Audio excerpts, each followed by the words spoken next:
hunter is enjoying a quiet meal in a lush forest, but then he hears something. Music drifting through the air, faint but deliberate. So, he sets off to investigate. But what he finds is bizarre. The figure of a man overtaken by plants. Even stranger, where his hand should be, there's a small box. So taking it and following the trail, we come upon a musician. He tells us that the monsters of this land are not like the ones from Monster Hunter, but that these are called Kemono. The Kemono are powerful beasts that reshape the land to their will, but their expansion naturally drives humans off the lands as well. He tells us to go to Minato, a village of hunters. But suddenly, ice rapidly spreads across the grass, freezing everything. So, going to hunt the monster, we see that it's a massive ice wolf summoning this snowstorm. But it's howled its last howl, because we're here to stop it.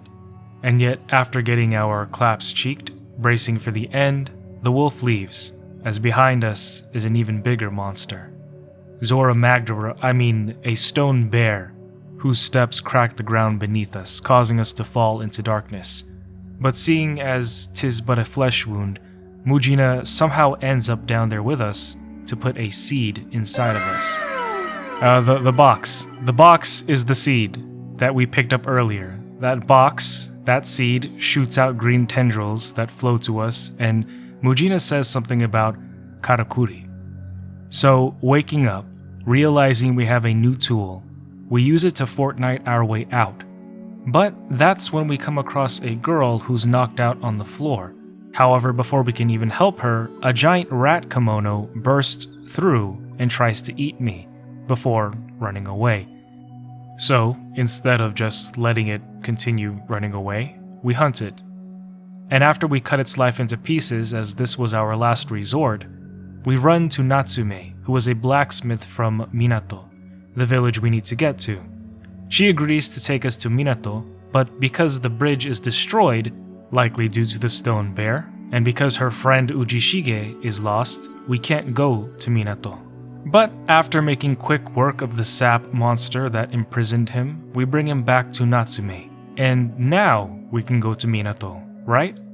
No, because this giant boar changed the landscape, putting giant roots up and blocking the bridge.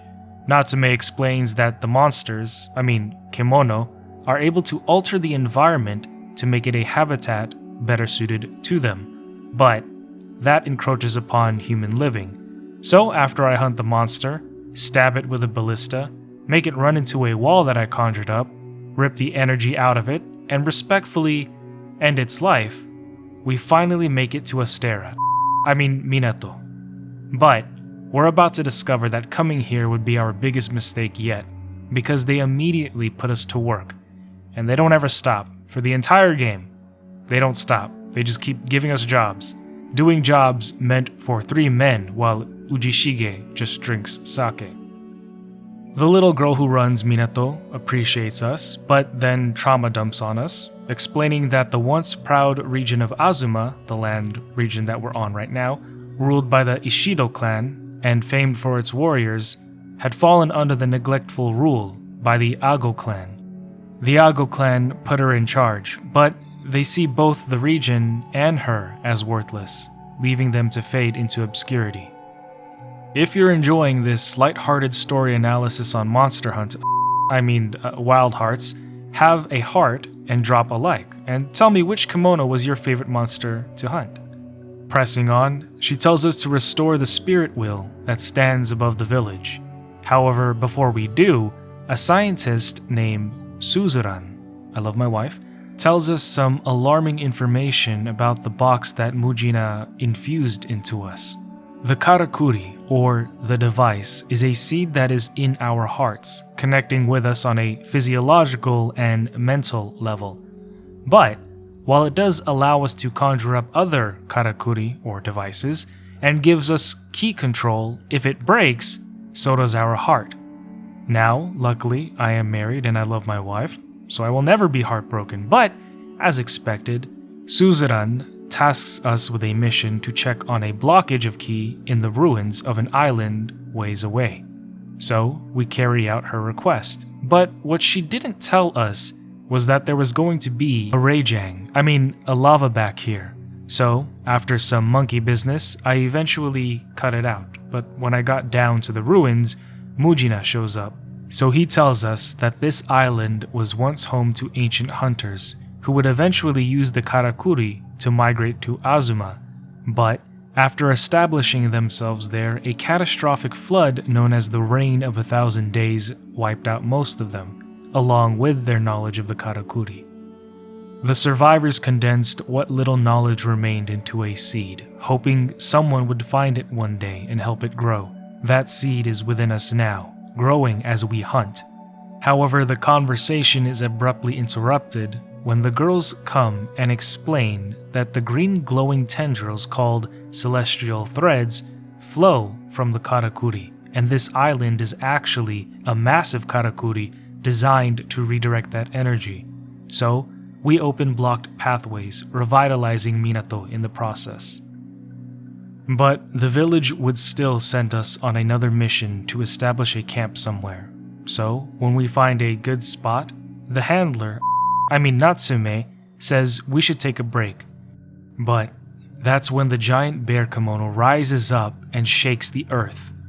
The bear is the source of the quakes and is causing things like stone spires to erupt from the ground.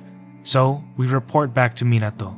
Suzuran believes that the bear's behavior is behind the recent Kemono disturbances, but she explains that all Kemono are sustained by celestial thread, which is a normally abundant energy. However, if the thread's flow has been disrupted in its territory, the starving bear would be lashing out in desperation. But that means we need to stop it, because it's intruding upon our territory. So we go to intercept while it's out for a stroll. But the cannon shot to the chin doesn't seem to do much except piss it off. Fuck this shit, I'm out. So after fighting it until sunset, the rest of the village finally decides to help, including the village drunk, who's done nothing the entire game except be a damsel in distress and show up for the group project to say a few things to make it look like he was there and did something. Oh, and complain about fighting for his village while pulling a lever for a weapon he likely didn't even set up. Look at how he steps forward and is happy when it looks like they're winning, but when the bear looks down on him, he turns and runs away. After defeating the bear, we return to Minato, where Natsume explains that when the samurai took control, they pushed the hunters to the outskirts of the land, here to Minato. But after that quick history lesson, we go join the rest of the village. The village is currently holding a festival to honor the bear, sending it off with respect and wishing it well into the next life. But during the celebration, a giant bird, the bird of Auspice, flies over the village. But the villagers see it as a symbol of good luck, since it has appeared before without causing harm. And yet, the next day, the steward wants to prepare better defenses as a safeguard against future threats. So, she asks us to escort a team to strengthen the village's defense, but when we arrive at the island, it's no longer a lush, tropical paradise. It's frozen over, blanketed in ice. So, moving forward, we run into the ice wolf from earlier, a Deathstalker, but Ujishige, who came with us for some reason, recognizes it. But out of nowhere, a giant rooster attacks the wolf. But that's not all, because the bird of Auspice would fly by, causing the Deathstalker to flee. When we report back to Minato, Suz, wondering why these changes are happening, tells us to grab part of the Deathstalker's gut so that she can study it. But Ujishige is more than happy to let me kill it. That Kemono, a long time ago, killed his old clan and his master, so he's been wanting revenge for a while now. But he really has the nerve to demand that I kill it tonight, like he's the one in control. So after killing the Deathstalker, Uji shows up. However, unfortunately for him, 2 more Deathstalkers arrive, ready to eat us. Yet, as they're about to attack, the bird of Auspice descends upon them, fighting them and draining them of their celestial thread. But we don't stay to see what happens next. so we run away. Catching our breath, Uji says that he avenged his master's death. He did. But when we get back to Minato, Suze examines the gut sample from the Deathstalker and confirms that he was starving of celestial thread, presumably because it's no longer in abundance where it came from. But Suze thinks that this is affecting many Kemono all around, so she sends us back to the castle to see if there are any more Kemono affected. When we get there, we find two boars battling each other for territory. But after killing the invading boar, we get an emergency call telling us that Minato was attacked by the bird of Auspice, so we make haste back to a burned down village. Even Mujina appears to tell us that the Kemono are all hungry. They want to make this land their new territory, but that it won't stop at Minato. So if we don't put an end to this madness, all of the land will be overrun by Kemono. They really should have a village of hunters to deal with this issue, instead of relying on one monster hunter. Suzuran confirms this, saying that the thread is drying up everywhere, but because Minato has a lot of energy now, due to their work in the ruins, the Kemono are naturally gravitating to where the food source is abundant. Of course, Uji is here pretending like he's going to do something, talking about how he's going to take command, and how he used to be a general, generally useless. So, after making some preparations, the bird returns, but the difference is, this time, we are here to deal with it. So, after knocking it down, we walk up to pay respects, but that's when it pops up and tries to attack us. Quickly dodging onto its neck as it flies off, we put a pile driver onto the back of its neck, and then send the bird crashing. The village celebrates, knowing that there are no more problems. And yet, that's when our character begins to seemingly suffer at the hands of a small heart attack. As a result, Natsume tells us to relax the next day, because the town needs us to do everything for them. And immediately in the next sentence after telling us to relax, she tells us that the village has more work for us. But soon after, we notice a great light in the distance. Consequently, Uji and I would go to inspect it, but as we get closer, realizing that it is a big fire and that it might actually be trouble, Uji runs away, using the excuse that he's going to warn the others. Arriving at the scene, we see two Pokémon fighting each other, a firebird and a wind tiger. These two monsters are the reason behind the fire. But upon returning, when reporting to Suze, she notes that these Kemono were likely displaced from their homes due to human war from whichever region they came from. Naturally, we can't let them live, so we hunt the monsters down, but only to find out that despite the two being gone, the fires have yet to stop. As a result, we go to where the fires are, only to suffer from a debilitating heart attack. But that's not all, because the reign of 1,000 days has started again.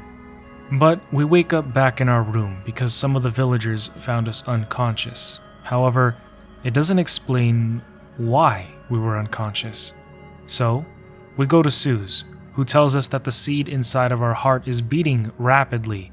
Soon, it's going to break apart, and as a result, kill us. But Suzuran says that that is what she is expecting. Awesome bedside manners. Back in our room, Mujina has made himself comfortable, but he tells us that this is the same flood that wiped out the hunters long ago.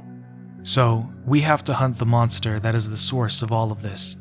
But before disappearing, he tells us that he was actually one of the ancient hunters from back then, who lost against the monster causing this flood.